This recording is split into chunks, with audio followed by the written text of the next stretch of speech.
for Champions League trophies in 9 stunning years. It's an era that didn't just win, it changed football. And then, silence. A whole decade in Europe's biggest competition. And what do they have to show for it?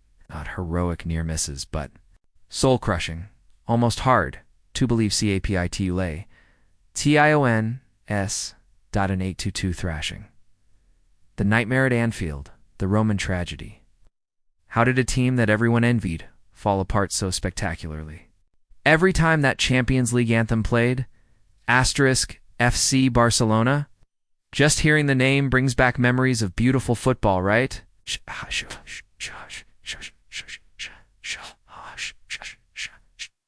Messi, Xavi, Iniesta, a philosophy that conquered the world. They were European royalty. The team everyone looked up to, but lately, in the Champions League, that royal shine has dulled, placed by this weird sense of fragility. And look, this isn't just bad luck or football moving in cycles. It's deeper than that. We're about to pull back the curtain on the hidden psychological meltdowns and the critical, almost unbelievable mistakes from the top that turned these giants into a team haunted by its own Champions League shadow. The secrets behind Barcelona's UCL curse. They're coming right up. Asterisk for Champions League trophies in 9 stunning years. An era that didn't just win, it changed. Football. And then, silence. A whole decade in Europe's biggest competition. And what do they have to show for it? Not heroic near misses, but soul-crushing, almost hard to believe capitulations. An 8-2 thrashing. The nightmare at Anfield. The Roman tragedy. How did a team that everyone envied fall apart so spectacularly, so consistently, every time that Champions League anthem played? FC Barcelona. Just hearing the name brings back memories of beautiful football, right? Messi, Xavi, Iniesta, a philosophy that conquered the world. They were European royalty, the team everyone else looked up to. But lately, in the Champions League, that royal shine has dulled, replaced by this weird sense of fragility. And look, this isn't just bad luck or football moving in cycles. It's deeper than that. We're about to pull back the curtain on the hidden psychological meltdowns and the critical, almost unbelievable, mistakes from the top that turned these giants into a team that seems haunted by its own Champions League shadow. The secrets behind Barcelona's UCL curse, they're coming right up. To really get how big the fall was, you first have to remember the incredible heights they reached. Between 2006 and 2015, Barcelona didn't just play in the Champions League. They pretty much owned it. For times, they lifted that famous trophy. Frank Rijkaard's team, lit up by Ronaldinho's sheer magic, took Paris in 2006. Then Pep Guardiola arrived and unleashed a kind of football symphony the world had never heard before. With Lionel Messi hitting legendary status, alongside the genius of Xavi Hernández and Andrés Iniesta, just swept Europe aside in 2009 and 2011. Their tiki-taka wasn't just beautiful. It was devastatingly effective. You could say the peak of this golden age came in 2015 under Luis Enrique. With that insane MSN trio of Messi, Suarez, and Neymar absolutely on fire, Barcelona grabbed their second treble. They weren't just the best in Europe. They were defining an era. Xavi, a La Masia kid, played a record 157 games for the club in the competition. Messi, he'd go on to score an unbelievable 120 Champions League goals for Barcelona. This wasn't just a team. It was a footballing institution at its absolute peak. A symbol of constant brilliance. Camp Nou was a fortress, and their away games were often masterclasses in control and deadly precision. The question back then wasn't if they'd win the Champions League, but how many more they'd collect asterisk after that 2015 win in Berlin. Everyone, Barca fans, and the whole football world expected them to keep dominating Europe. The foundations looked rock solid, but then, slowly at first, things started to crack. The 2015-16 season. They got knocked out by a tough Atletico Madrid in the quarters. Disappointing, sure, but maybe understandable. The next year, though, the warning signs got a lot louder.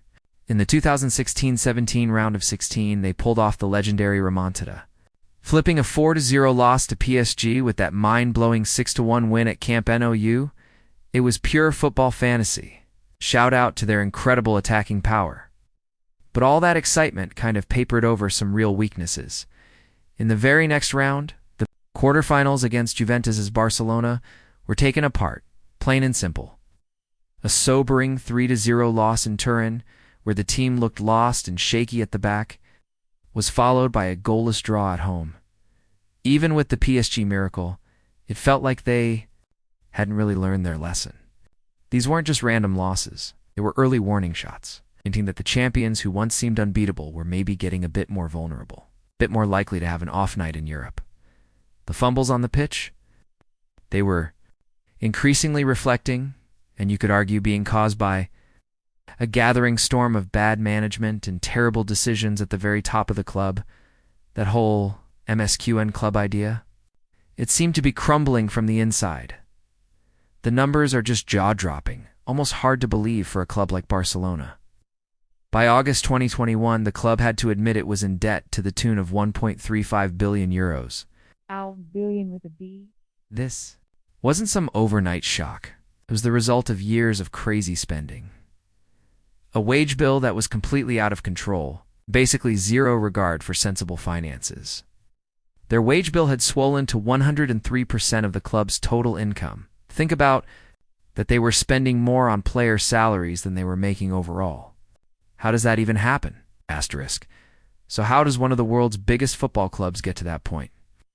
Badly negotiated contracts, massive signing bonuses, and a transfer strategy that often chased big names instead of what the team actually needed. Liga's financial fair play rules became a huge roadblock. And then the unthinkable. In the summer of 2021, because of these massive financial problems, Barcelona couldn't even afford to re-register their greatest player ever, Lionel Messi. Even after he'd reportedly agreed to slash his wages, his tearful goodbye wasn't just the end of an era. It was a direct, painful result of years of financial carelessness, self-inflicted wound to stay afloat. The board, now with Joan Laporta back for a second stint, had to start pulling economic levers, basically selling off bits of future TV rights and other club assets for quick cash. These were desperate moves, pretty much pawning the future to survive today. A huge gamble forced by years of wasteful spending, and alongside the financial mess came constant upheaval in leadership and a seriously flawed way of building the squad. The manager's job became a revolving door. After Luis Enrique left, in 2017, Ernesto Valverde, Quique Ronald Koeman, and then club legend Xavi Hernández all had a go at trying to captain a ship that wasn't just leaking, but had holes being actively drilled in it by past mistakes. That kind of constant change at the top just breeds confusion. It makes it impossible to build any kind of consistent long-term plan for the team, and the transfer policy during this time could call it chaotic, and in many cases, disastrously expensive. Coutinho, Dembele, Griezmann, all bought for over 100 million euros. Talented players, yes. But they failed to deliver the kind of Champions League performances Barcelona needed. Often didn't fit the club's identity. Meanwhile, La Masia, the academy that gave us Messi, Xavi, Iniesta, was ignored. Instead of bringing through homegrown talent, it chased overpriced signings. The failure to replace legends like Xavi, Iniesta, and Pial was felt deeply. The players brought in simply weren't up to the challenge level. Asterisk, if the boardroom chaos was the slow decay, then the psychological meltdowns were the public disasters, the collapses everyone saw. This is where the idea of a curse truly took hold. It's because Barcelona didn't just lose Champions League matches, they self-destructed. Again and again. It started in Rome, 2018. Barcelona had a 4-1 lead after the first leg at Camp Nou, confident, comfortable, but at the Stadio Olimpico, they were stunned. Outfought, out-hot, beaten 3-0, knocked out on away goals. It was more than a tactical loss. It was a collapse in belief.